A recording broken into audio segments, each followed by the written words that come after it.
Sangat meja minang temanten sekalian lumantar pangestu donga paseksening para tamu wonten ing payiwahan punika. Satemahing rikala menika yang puja gegeng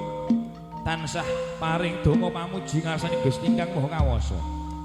Mugi jumbuh kang ginayu dadi kang kaesjing kepareng.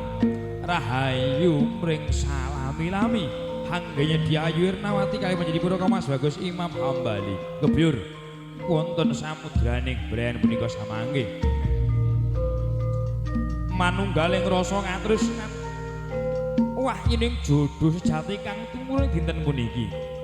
Gusti Allah tansah paring ridho mring risang atmaja pinang temanten satemah ing rikala menika mangke jemangkah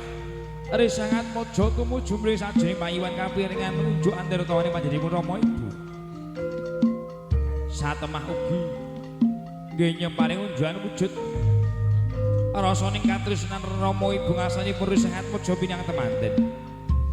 den lebetaken jroning bali winangun mulih raos rasanipun Mas Imam Hambali dalemaken kandangan tapen punika samangke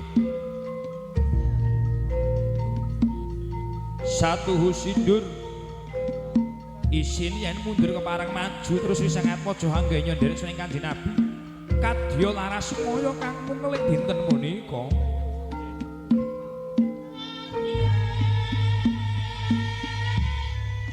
ing kepareng Bapa Kristiantara tindak mring sangajengipun risang atmaja minang temanten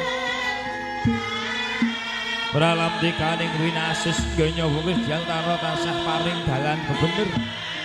mituduhaken mring margining kaleresan Hobyo genya risang atmaja kebire samudraning bal menika mangke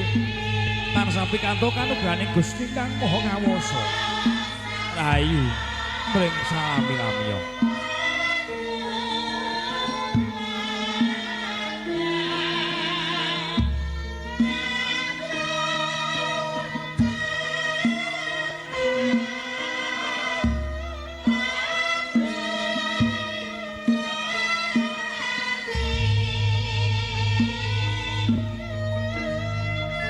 sawetara nggenya kepantu mawaing kakini besan Bapa Kristiantara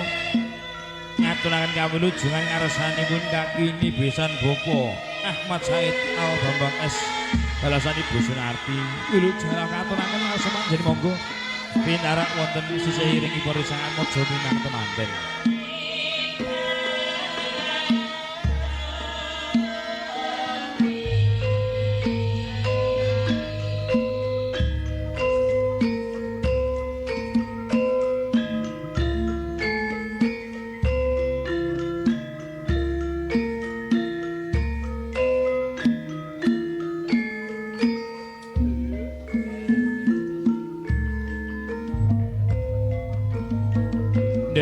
genya lenggah risang atmaja minang temanten kaji Mas Rama Ibu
Sinden sune gungling gongso kadang-kadang sendi kaudi